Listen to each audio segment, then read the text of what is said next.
हम लोग आज निर्देशांक ज्यामिति पढ़ेंगे, जिसमें कार्तीय तल होता है। पहला होता है X, X dash Y, Y dash. तो इसमें क्या होता है, इसमें 4 चतुर्थांश होता है। पहला चतुर्थांश प्रथम, द्वितीय, तृतीय और चतुर्थ। तो पहले में जो चिन्ह होता है वो होता है प्लस प्लस का, दूसरे में होता है माइनस प्लस का, तीसरे में होता है माइनस माइनस का, और चौथे में होता है प्लस माइनस का। और एक्स वाले को भुज कहते हैं, वाई वाले को कोट कहते हैं। ये जो बीच का बिंदु होता है इसे कहते हैं मूल बिंदु। क्या कहते हैं? मूल बिंदु। और मूल बिंदु क्या होता है? 0,0, यानी कि एक्स पे भी 0 और वाई पे भी 0। तो हम लोग क्या करेंगे, 7.1 का निर्देशांक ज्यामिति 7.1 का क्वेश्चन सॉल्व करेंगे। पहला सवाल है, यदि बिंदु ए के निर्देशांक -5,7 है तो वह बिंदु किस चतुर्थांश में स्थित होगा? एक के निर्देशांक कितना है? -5,7 है।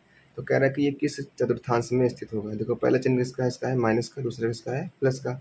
तो माइनस प्लस इसमें होता है, द्वितीय में होता है। तो इसका आंसर क्या होगा? द्वितीय चतुर्थांश। क्या होगा? द्वितीय चतुर्थांश। अब क्वेश्चन नंबर 2 क्या कह रहा है कि यदि p के निर्देशांक 3,-9 हो तो वह बिंदु किस चतुर्थांश में है? ये पहला था। दूसरा क्या कह रहा है कि p के निर्देशांक कितना है? 3,-9 है। तो कह रहा है ये किस चतुर्थांश में स्थित होगा। पहला क्या है? प्लस है, दूसरा क्या है? माइनस है। तो प्लस पहले, दूसरा माइनस, क्या होता है? चतुर्थांश। जो इसका आंसर होगा क्या होगा? चतुर्थांश। अब आते हैं हम लोग क्वेश्चन नंबर 3 पे। कह रहा है कि कार्तीय तल पर निम्नलिखित बिंदु किस चतुर्थांश में है? पहला है 2,2, दूसरा है 2,5, तीसरा है -3,5, चौथा है -4,8, पांचवा है 2,6, छठवा है -2,-8, आठवां है -3,-7, अगला है 4,4, अगला है 3,-8। ये सब कह रहा है कि किस चतुर्थांश में होंगे। ये क्वेश्चन नंबर 3 है। तो हम लोग देखते हैं इसमें। पहला है 2,2, यानी कि प्लस प्लस किसमें होता है? प्रथम में। इसमें क्या लिखेंगे? प्रथम चतुर्थांश। क्या लिखेंगे? प्रथम। दूसरा है प्लस प्लस, ये भी क्या होगा? प्रथम में ही होगा।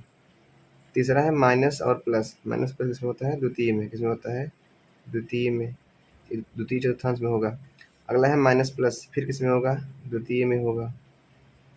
अगला है 2,6, प्लस प्लस किसमें होता है? प्रथम में, तो होगा प्रथम चतुर्थांश। अगला है माइनस माइनस, माइनस माइनस किसमें होता है? तृतीय में। किसमें होता है? तृतीय में। फिर है -3,-7 किसमें होता है? तृतीय में होता है। अगला है 4,4, किसमें होता है? प्लस प्लस किसमें होता है? प्रथम में। किसमें होगा ये? प्रथम में। अगला है 3,-8, प्लस माइनस किसमें होता है? चतुर्थ में। ये क्या हो गया? प्रथम चतुर्थांश, फिर प्रथम, फिर द्वितीय, फिर द्वितीय, फिर प्रथम, फिर तृतीय, फिर तृतीय, फिर प्रथम, फिर चतुर्थ। ये सवाल नंबर 3 का आंसर है। हम सवाल नंबर 4 पे आते हैं। पे स्थित क्वेश्चन नंबर 4 है, कह रहा है कि वाई अक्ष पे स्थित। तो ये है, मान लें हमारा कार्तीय तल है, इसको बोलते हैं एक्स, इसको बोलते हैं एक्स डैश, इसको वाई और इसको वाई डैश। तो किस पे स्थित है? एक्स अक्ष पे। मान लेते हैं ये मूल बिंदु होता है, और मान लेते हैं कोई बिंदु एक्स अक्ष पर स्थित है। तो कह रहा है कि इसका निर्देशांक किस बिंदु का भुज क्या होगा? वाई अक्ष पर स्थित है। किस पे है? वाई अक्ष पे स्थित है, यहाँ पे बिंदु है। तो एक्स अक्ष का निर्देशांक पूछ रहा है, भुज क्या होगा। तो जब ये वाई हो जाएगा, भुज कितना हो जाएगा? 0, यानी कि जो भुज होगी कितना होगा? भुज होगा 0। सवाल नंबर 5 कह रहा है कि उस बिंदु की कोटि क्या होगी जो एक्स अक्ष पर स्थित है। अब कह रहा है कि कोटि निकालना है जो कह रहा है कि एक्स अक्ष पर स्थित है, यानी कि अब कोई बिंदु कहाँ स्थित है? ये मूल बिंदु हो गया। मान लेते हैं कोई बिंदु ये कहाँ स्थित है? एक्स पर स्थित है। तो इसका कोटि क्या होता? जब ये एक्स हो गया तो इसका कोटि क्या होगा? 0 हो जाएगा। तो इसका आंसर क्या होगा? कोटि कितना हो जाएगा? 0। क्वेश्चन नंबर 6 कह रहा है कि यदि कोई बिंदु y अक्ष पर हो तो उसका कौन सा निर्देशांक ज्ञात है। मतलब कि कह रहा है कि ये चतुर्थ ये हो गया कार्तीय तल, ये हो गया x, x dash y, y dash. कह रहा है कि कोई बिंदु y अक्ष पर हो, मतलब कि कोई बिंदु मान लेते हैं यहाँ पे y है, ये क्या होता है मूल बिंदु 0। तो कह रहा है कि उसका कौन सा निर्देशांक ज्ञात है। मतलब कि y तो इस पे है, x कितना होगा 0, मतलब कौन सा ज्ञात है, x बराबर क्या हो जाएगा 0। सवाल नंबर 7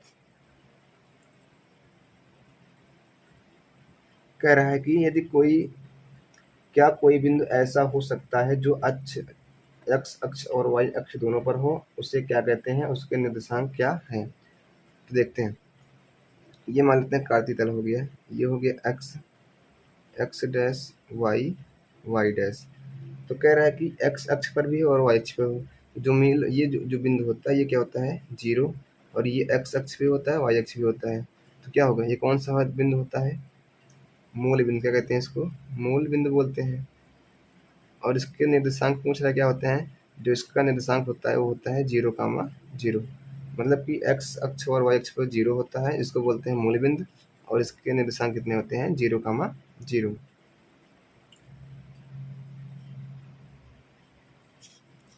क्वेश्चन नंबर 8 देखते हैं। क्वेश्चन नंबर 8 दिया गया है, निम्न बिंदुओं के बीच की दूरियां ज्ञात करो। क्या निकालना है हमको, बीच की दूरी। तो बीच की दूरी का सूत्र क्या होता है, बीच की दूरी का सूत्र होता है अंडर रूट में x2 माइनस x1 का whole square plus y2 minus y1 का होल स्क्वायर। ये होता है बीच की दूरी का सूत्र। तो पहले दिया गया है हमको, ए नंबर में दिया गया है 0,0 और 3,4। जो पहला वाला होता है इसको मानते हैं x1, फिर इसको बोलते हैं y1, इसको बोलते हैं x2, इसको बोलते हैं y2। अब हमें जानना है बीच की दूरी निकालना है, तो हो जाएगा क्या बराबर अंडर रूट में x2 माइनस x1 है, x2 कितना है 3 है, 3 माइनस x1 कितना है 0 का whole square plus y2 minus y1, y2 कितना है 4 है, यहाँ से y1 कितना है 0 है, y2 माइनस 0 का होल स्क्वायर हो गया बराबर।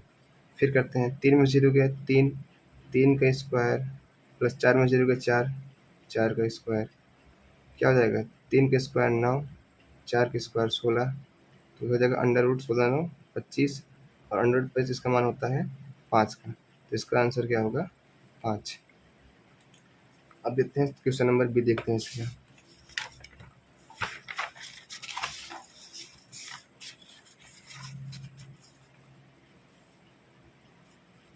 क्वेश्चन नंबर बी क्या है, दिए गए हैं -2 कामा 6 और 3 कामा -6। तो क्या निकालना है, बीच की दूरी क्या हो जाएगा अंडर रूट में x2 माइनस x1, इसको मान लेते हैं x1 होता है, ये y1 होता है, ये x2 होता है, ये y2 होता है। तो क्या करेंगे, x2 माइनस x1 होता है तो 3 माइनस x1 कितना है माइनस माइनस प्लस 2 का square plus y2 minus y1 -6 का होल स्क्वायर, फिर 3 2 5, 5 का square plus minus minus plus 6 6 12 -12 का होल स्क्वायर। अब हो जाएगा अंडर रूट 5 का स्क्वायर 25 प्लस 12 बराबर में 144, अंडर रूट जोड़ लो इसको, 5 4 9, 4 2 6 1, इसका वर्गमूल होता है 13 का, हो जाएगा 13। इसका आंसर क्या होगा 13 आएगा। अब हम लोग देखते हैं क्वेश्चन नंबर सी, लिखा है 9,0 और 0,9। तो क्या निकालें, इसको मानते हैं x1, इसको y1, इसको x2, इसको y2 मानते हैं। तो बीच की दूरी सूत्र क्या होता है x2 minus x1 plus y2 minus y1 का होल स्क्वायर। तो हो क्या, x2 कितना है 0 माइनस x1 कितना है 9 का होल स्क्वायर प्लस y2 कितना है 9 माइनस y1 कितना है 0 का होल स्क्वायर। तो क्या होता है अंडर रूट में 0 में हो जाएगा -9 का स्क्वायर प्लस 9 में 0 जाएगा 9 का स्क्वायर। अब 9 का स्क्वायर कर देगा -9 का स्क्वायर 81, फिर कितना जाएगा 81, कितना जाएगा 1 1 2 8 8 16, 162। ये किसी का वर्गमूल नहीं होता, तो इसको लिख सकते हैं ऐसे। ठीक, क्वेश्चन नंबर डी दिया गया है a, b और -b, ए। इसको मानते हैं x1, इसको मानते हैं y1, इसको मानते हैं x2, इसको मानते हैं y2। रखते हैं x2 माइनस x1, x2 कितना है माइनस बी, x1 कितना है ए का whole square plus y2 minus y1 A minus B का होल स्क्वायर। करते हैं इसमें करते हैं माइनस से गुणा, क्या हो जाएगा ए प्लस बी का whole square plus A minus B का होल स्क्वायर। इसका क्या हो जाएगा ए प्लस बी का whole square, A square plus B square plus 2ab। इसका क्या होगा A square plus B square minus 2ab। अब क्या होगा 2ab से 2b क्या हो जाएगा, कट जाएगा, क्या हो जाएगा अंडर रूट ए स्क्वायर मिल कितना हो जाएगा 2a square plus B square मिल कितना 2b स्क्वायर। क्या सकते इसमें से दो कामन ले सकते हैं, जगह दो ब्रैकेट में ए स्क्वायर प्लस बी स्क्वायर। ये क्या होगा हमारा आंसर होगा।